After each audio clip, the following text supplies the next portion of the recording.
जदि आपण जीवन में दुखित किंबा समस्या अछंती किंबा आपण एपरी रास्तार फसी रही जार दुईटी रास्ता अच्छी एवं आपण बुझीपारुनांती जे केउ रास्ता बाछिबे तेबे आजिर वीडियो आपणक पई स्वतंत्र हेबो।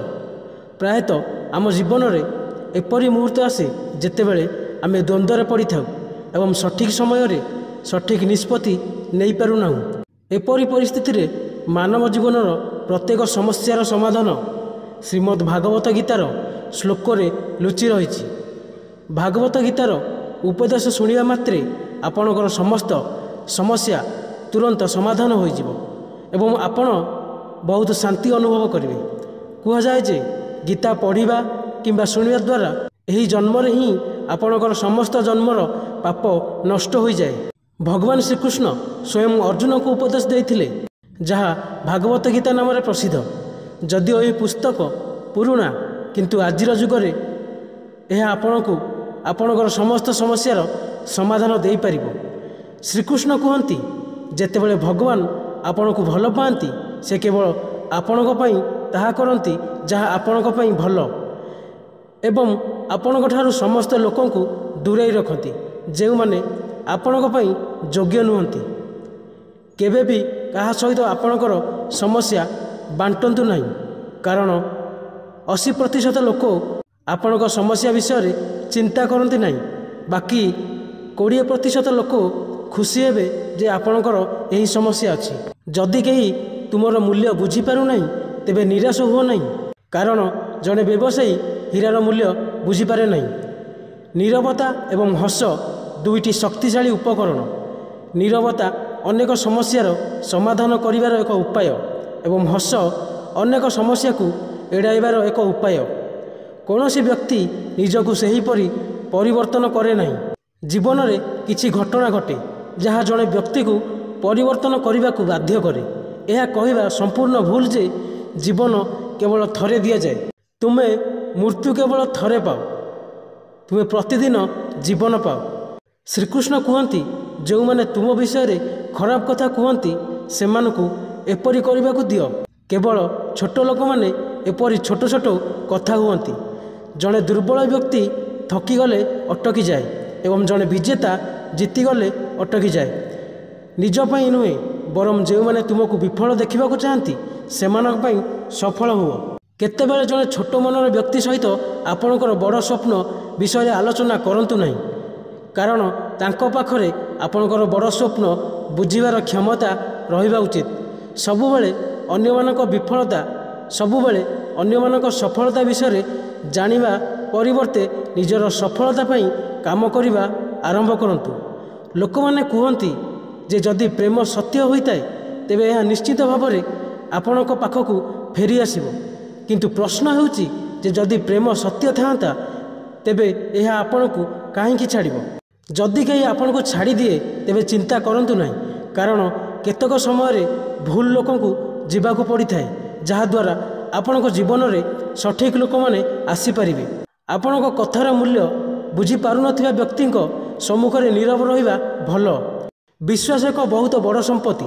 जदि तुम्हें निज उपरे विश्वास कर तेबे यह तुमको शक्ति होइताए एवं जदि तुम्हें अन्य उपरे विश्वास कर तेबे यह तुमर दुर्बलता हो जाए। जो व्यक्ति आगरे तुम्हें सबुबले नई पड़ से केबे तुमको सम्मान करिबो नहीं। जड़े दुर्बल व्यक्ति सहित शत्रुता अधिक विपदपूर्ण कारण से एपरी समय आक्रमण करे जेतेबेले आमे कल्पना मध्य करि पारुना। जीवन प्रायतः नूतन संपर्कर शब्द सहित पुराना संपर्क भांगी दिए।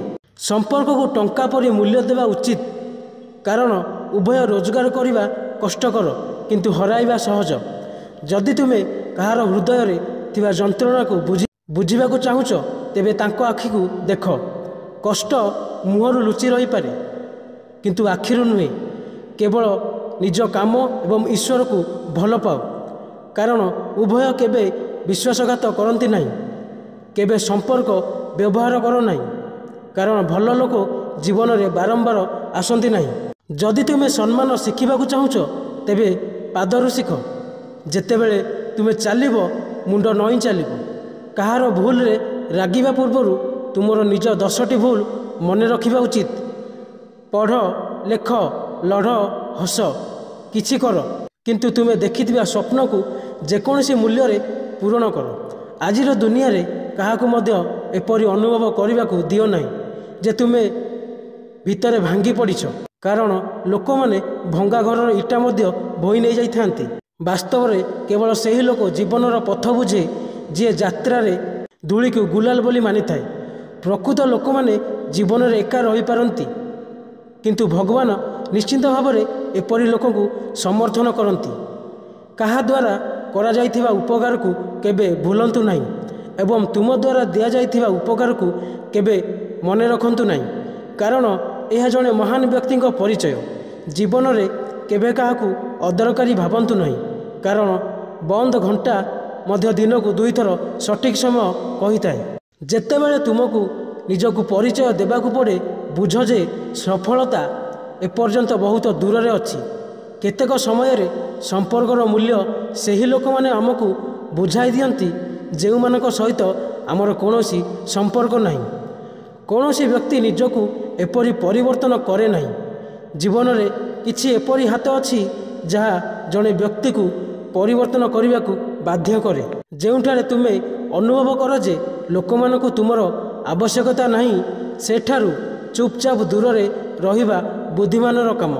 ଯଦି ତୁମେ ତୁମର କାମରେ ବ୍ୟସ୍ତ ଅଛ ଏବଂ ଲୋକଙ୍କ ସହିତ କଥା ହୋଇପାରୁନାହ, ତେବେ ଲୋକମାନେ କହିବେ ଯେ ତୁମେ ଅହଙ୍କାରୀ। ତୁମକୁ ତୁମର କାମ କରିଚାଲିବା ଉଚିତ।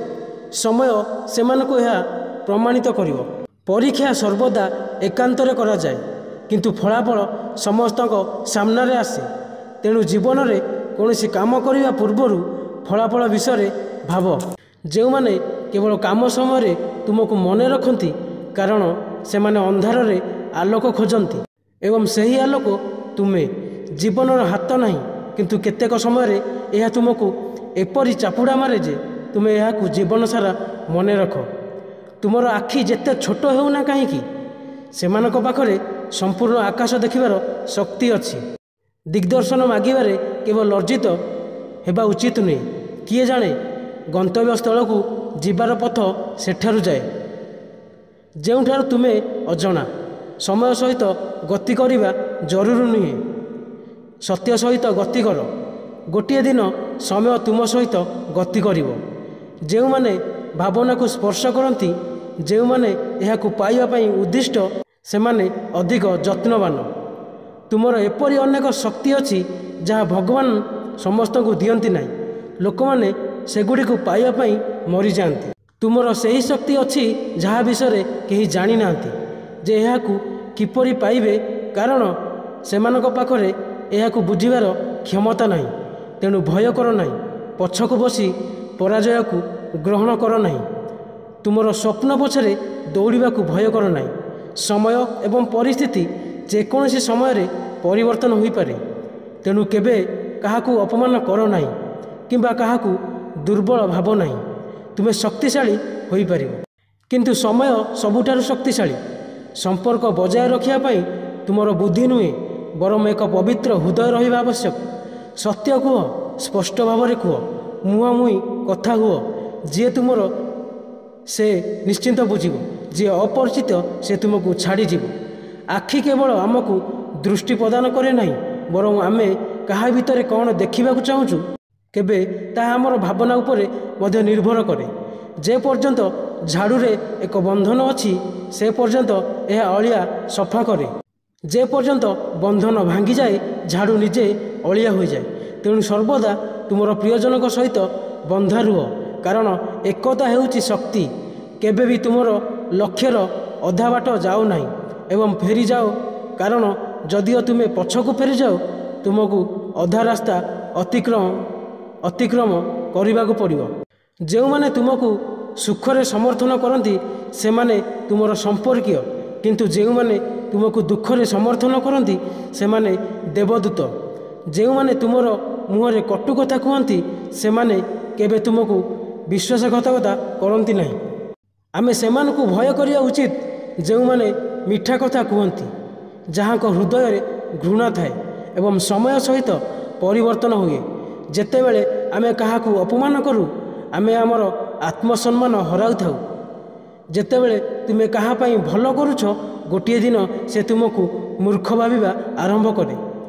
ଭାଗ୍ୟବାନ ଲୋକମାନେ ସମୟ ଏବଂ ବୁଝାମଣା ଏକାଠି ପାଆନ୍ତି ନାହିଁ, କାରଣ ଯେତେବେଳେ ସମୟ ଥାଏ ସେତେବେଳେ କୌଣସି ବୁଝାମଣା ଥାଏ ନାହିଁ ଏବଂ ଯେତେବେଳେ ବୁଝାମଣା ଆସେ ସମୟ ଚାଲିଯାଏ।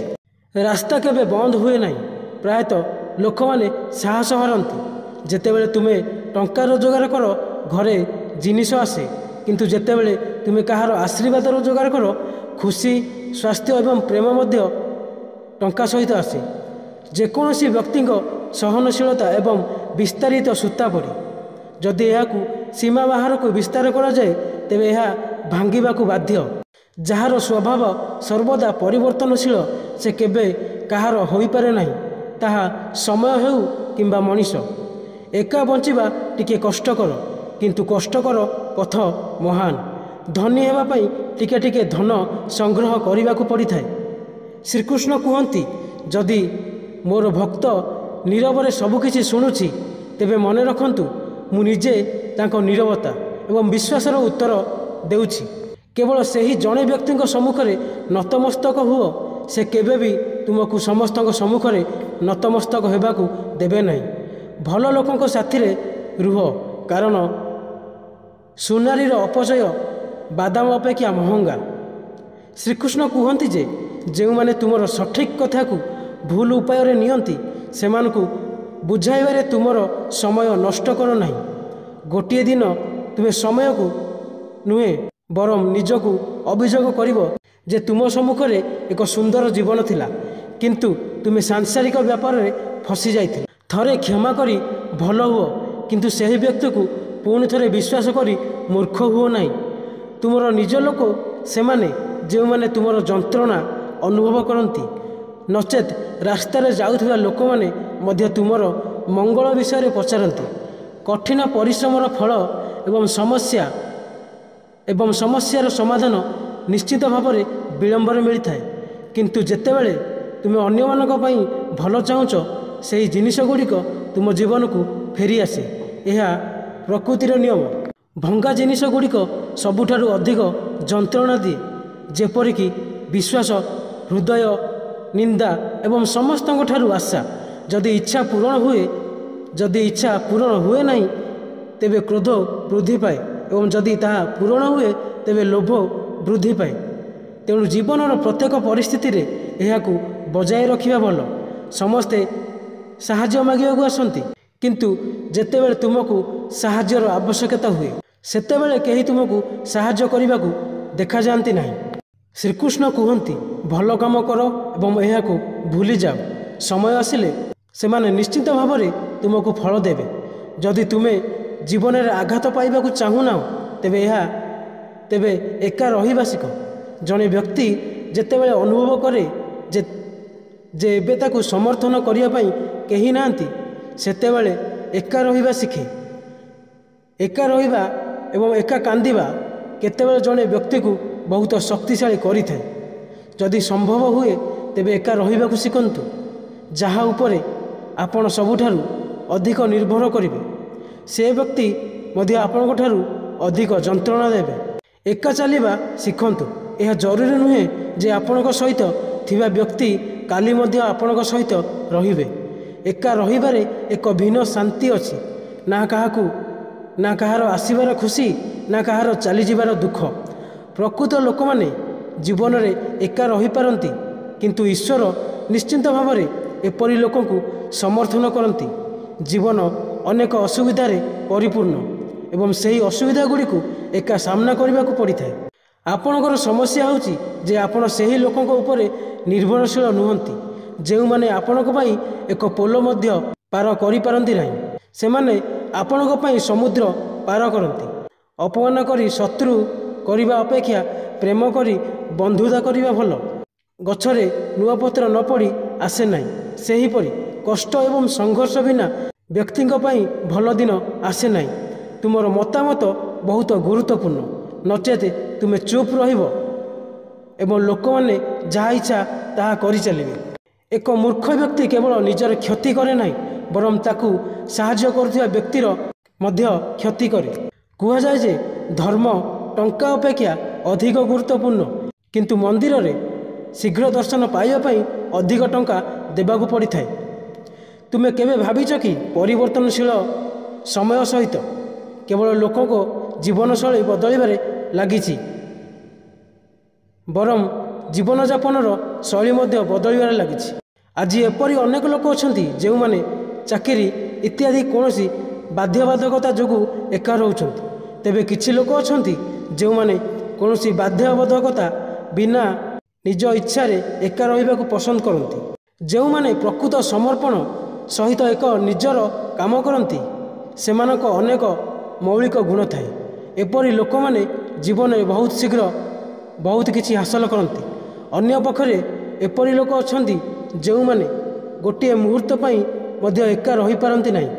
ଏପରି ଲୋକଙ୍କୁ ଏକା ଛାଡ଼ି ଦିଆଯିବା ହେଉଛି ଜଣେ କଏଦୀଙ୍କ ଜୀବନ ସାରା ଅନ୍ଧାର କୋଠରୀରେ ଛାଡ଼ିଦେବା ଭଳି। ତେବେ ଏହି ଦ୍ରୁତ ଗତିଶୀଳ ଜୀବନରେ ଏପରି ଲୋକମାନେ ଏକା ରହିପାରିବେ ନାହିଁ। ସେମାନେ ଏକା ରହିବାକୁ ପସନ୍ଦ କରନ୍ତି ନାହିଁ ବୋଲି ଦ୍ୱନ୍ଦ୍ୱରେ ପଡ଼ିଯାଆନ୍ତି। ସେମାନଙ୍କ ପାଖରେ ନିଜ ପାଇଁ ସମୟ ନାହିଁ, ସେମାନଙ୍କ ପାଖରେ ନିଜ କାମ ପାଇଁ ସମୟ ନାହିଁ। ତାପରେ ଏପରି ଲୋକମାନେ ଏହି ଚିନ୍ତା କରି ପଶ୍ଚାତାପ କରନ୍ତି ଯେ ଯଦି ସେମାନେ ଏହି ବ୍ୟସ୍ତବହୁଳ ଜୀବନରୁ ନିଜ ପାଇଁ ସମୟ ବାହାର କରିଥାନ୍ତେ ତେବେ ଏପରି ଦିନ ଆସିନଥାନ୍ତା। କିନ୍ତୁ ଏକା ରହିବା ସମସ୍ତଙ୍କ ପାଇଁ ସହଜ କାମ ନୁହେଁ ଏବଂ ଏକା ରହିବାର ଅର୍ଥ ନୁହେଁ ଯେ ଆମେ ଆମର ପରିବାର ସମ୍ପର୍କୀୟ ବନ୍ଧୁଙ୍କଠାରୁ ଦୂରେଇ ରହୁ। ଏକା ରହିବାର ଏକ କଳା ଅଛି ଯାହାକୁ ଆମେ ଏହି କାହାଣୀ ମାଧ୍ୟମରେ ବୁଝିବାକୁ ଚେଷ୍ଟା କରିବୁ। ଆମେ କିପରି ଏକାକୀ ରହିପାରିବା ଏବଂ ଆମର କାମ, ଆମର ସମ୍ମାନ, ଆମର ପ୍ରତିଷ୍ଠା, ଆମର ଉଜ୍ଜ୍ୱଳ ଭବିଷ୍ୟତକୁ ଆଗକୁ ନେଇପାରିବା। ଏକା ରହିବାର ସେହି ଅମୂଲ୍ୟ ଗୁଣଗୁଡ଼ିକ ବିଷୟରେ ଆମେ ମଧ୍ୟ ଜାଣିବୁ। ତେଣୁ ଆପଣ ଏହି ଭିଡ଼ିଓକୁ ଶେଷ ପର୍ଯ୍ୟନ୍ତ ଦେଖିବା ଉଚିତ। ଜଣେ ବ୍ୟକ୍ତି ଜଣେ ଗୁରୁଙ୍କ ପାଖକୁ ଆସି କହିଲେ, ଗୁରୁଦେବ, ମୋର ଦୁଃଖର କାରଣ କ'ଣ? ସେହି ଗୁରୁଦେବ ଜଣେ ମହାନ ଆତ୍ମଜ୍ଞାନୀ ବ୍ୟକ୍ତି ଥିଲେ। ଗୁରୁଦେବ କହିଲେ, ଜିନିଷଗୁଡ଼ିକ ସହିତ ନିଜକୁ ଜଡ଼ିତ ରଖିବା, ଜିନିଷଗୁଡ଼ିକ ଧରି ରଖିବା ଏବଂ ସେମାନଙ୍କ ସହିତ ଆସକ୍ତ ହୋଇ ସେମାନଙ୍କ ପଛରେ ଦୌଡ଼ିବା ହେଉଛି ତୁମର ଦୁଃଖର କାରଣ। ସେହି ବ୍ୟକ୍ତି ଗୁରୁଦେବଙ୍କୁ ଧନ୍ୟବାଦ ଜଣାଇ କହିଲେ ଯେ ଗୁରୁଦେବ, ଆପଣ ମୋର ସମସ୍ୟାର ସମାଧାନ କରିଛନ୍ତି। ବ୍ୟକ୍ତି ଜଣକ କହିଲେ ଯେ ମୁଁ ଏତେ ଦିନ ଧରି ମୋର ସମସ୍ୟାର ସମାଧାନ ଚାହୁଁଥିଲି। ଧନ୍ୟବାଦ ଗୁରୁଦେବ। ଏହା କହି ବ୍ୟକ୍ତି ଜଣକ ସେଠାରୁ ଚାଲିଗଲେ। ଗୁରୁଦେବ କହିଲେ, ସମ୍ପୂର୍ଣ୍ଣ କଥା ଶୁଣ। ବ୍ୟକ୍ତି ଜଣକ କହିଲେ, ନା ଗୁରୁଦେବ, ମୁଁ ଆପଣଙ୍କ ଇଙ୍ଗିତ ପାଇଲି, ଏତିକି ଯଥେଷ୍ଟ ଏବଂ ଜଣେ ବୁଦ୍ଧିମାନ ବ୍ୟକ୍ତି ପାଇଁ ଏକ ଇଙ୍ଗିତ ଯଥେଷ୍ଟ। ଗୋଟିଏ ମାସ ପରେ ବ୍ୟକ୍ତି ଜଣକ ପୁଣି ଗୁରୁଙ୍କ ପାଖକୁ ଆସିଲେ। ଏଥର ସେହି ବ୍ୟକ୍ତିଙ୍କ ଅବସ୍ଥା ବହୁତ ଖରାପ ଥିଲା। ସେ ବହୁତ ଦୁଃଖିତ ହୋଇ ସିଧା ଗୁରୁଙ୍କ ପାଦ ତଳେ ପଡ଼ିଗଲେ। କହିଲେ, ଗୁରୁଦେବ, ଆପଣ ମୋତେ ଯାହା କରିବାକୁ କହିଥିଲେ ମୁଁ ତାହା କଲି, କିନ୍ତୁ ମୋତେ ସୁଖ ମିଳିଲା ନାହିଁ। ମୁଁ ଅଧିକ ଯନ୍ତ୍ରଣା ପାଉଛି। ଗୁରୁବର ସେହି ବ୍ୟକ୍ତିଙ୍କୁ ପଚାରିଲେ, ଆପଣ କ'ଣ କଲେ? ସେହି ବ୍ୟକ୍ତି କହିଲେ, ମୋର ପରିବାର ସଦସ୍ୟ, ବନ୍ଧୁ, ସମ୍ପର୍କୀୟଠାରୁ ମୁଁ ଯନ୍ତ୍ରଣା ପାଉଥିଲି, ତେଣୁ ମୁଁ ସେମାନଙ୍କୁ ଛାଡ଼ି ଚାଲିଗଲି। ମୁଁ 2-4 ଦିନ ପାଇଁ ବହୁତ ଭଲ ଅନୁଭବ କରିଥିଲି, କିନ୍ତୁ ଧୀରେ ଧୀରେ ମୁଁ ସେମାନଙ୍କୁ ମିସ୍ କରିବାକୁ ଲାଗିଲି। ମୁଁ ମୋର ବାପା ମା, ମୋର ସ୍ତ୍ରୀ, ମୋ ପିଲା ଓ ସମ୍ପର୍କୀୟ, ଏପରିକି ମୋର ଶତ୍ରୁମାନଙ୍କୁ ମଧ୍ୟ ମିସ୍ କରିବାକୁ ଲାଗିଲି। ସେମାନଙ୍କ ସହିତ ରହି ମଧ୍ୟ ମୁଁ ଏତେ ଯନ୍ତ୍ରଣା ଅନୁଭବ କରିନଥିଲି। ସେମାନଙ୍କଠାରୁ ଦୂରେଇ ଯିବା ପରେ ମୁଁ ଏତେ ଯନ୍ତ୍ରଣା ଅନୁଭବ କରିଥିଲି। ତେଣୁ ଆଜି ମୁଁ ଘରକୁ ଫେରିବାକୁ ବାହାରିଲି ଏବଂ ତୁମ ପାଖକୁ ଆସିଲି। ତୁମେ ମୋତେ ଏତେ ଭୁଲ ପରାମର୍ଶ କାହିଁକି ଦେଲ? ଗୁରୁଦେବ ହସି ହସି କହିଲେ ଯେ ତୁମେ ତୁମର ପରିବାରକୁ ଛାଡ଼ି ପଳାଇଗଲ। ତୁମେ ତୁମର ବନ୍ଧୁ, ସମ୍ପର୍କୀୟ, ଏପରିକି ତୁମର ଛାତ୍ରମାନଙ୍କୁ ଛାଡ଼ି ପଳାଇଗଲ। କିନ୍ତୁ ଏହା ତୁମର ଭୁଲ ଧାରଣା ଥିଲା ଯେ ତୁମେ ସବୁକିଛି ଛାଡ଼ି ପଳାଇଗଲ। ପ୍ରକୃତରେ ତୁମେ ସେମାନଙ୍କୁ ସାଙ୍ଗରେ ନେଇ ପଳାଇଗଲ। ବ୍ୟକ୍ତି ଜଣକ କହିଲେ, କିନ୍ତୁ ଗୁରୁଦେବ, ମୁଁ କାହାକୁ ସାଙ୍ଗରେ ନେଇ ଆସିନଥିଲି। ଗୁରୁଦେବ କହିଥିଲେ ଯେ ଯାହା ଆମକୁ ଯନ୍ତ୍ରଣା ଦିଏ ତାହା ବାହାରେ ନାହିଁ, ଯାହା ଆମକୁ ଖୁସି ଦିଏ ତାହା ବାହାରେ ନାହିଁ। ଏହି ସମସ୍ତ ପରିବାର ସଦସ୍ୟ, ସମ୍ପର୍କୀୟ, ବନ୍ଧୁ, ଶତ୍ରୁ ଏଠାରେ ବାସ କରନ୍ତି ନାହିଁ। ସେମାନେ ସମସ୍ତେ ଆମ ମନରେ ବାସ କରନ୍ତି ଏବଂ ଯେତେବେଳେ ତୁମେ ପଳାଇଗଲ ତୁମେ ତୁମର ମନକୁ ସାଙ୍ଗରେ ନେଇଗଲ ଏବଂ ଏସବୁ ଜିନିଷ ତୁମ ମନରେ ତୁମ ସହିତ ପଳାଇଗଲା। ତେଣୁ ତୁମେ ସେମାନଙ୍କଠାରୁ ଦୂରକୁ ଯାଇନାହ। ଯେତେବେଳେ ଜିନିଷ ଗୁଡ଼ିକ ମନରେ ସ୍ଥିର ହୋଇଯାଏ ଏବଂ ଚାରିପାଖରେ ଥାଏ, ସେତେବେଳେ ସେମାନେ ଯେଉଁ ଯନ୍ତ୍ରଣା ଦିଅନ୍ତି ତାହା ଆମକୁ ବହୁତ ମନେ ହୁଏ, କିନ୍ତୁ ଏହା ବହୁତ କମ୍। ଏବଂ ଯେତେବେଳେ ଆମେ ଅନ୍ୟ ଜିନିଷ ଗୁଡ଼ିକରୁ ଦୂରେଇ ଯାଉ, ଅର୍ଥାତ୍ ଆମେ ସେଗୁଡ଼ିକୁ ଛାଡ଼ି ଦେଇ ପଳାଇ ଯାଉ, ସେତେବେଳେ ମନ ସେହି ଜିନିଷ ଗୁଡ଼ିକୁ ପୁଣି ଥରେ ପାଇବାକୁ ଚେଷ୍ଟା କରିବା ଆରମ୍ଭ କରେ ଏବଂ ତାପରେ ପ୍ରତ୍ୟେକ ଜିନିଷ ବହୁତ ଯନ୍ତ୍ରଣା ଦିଏ।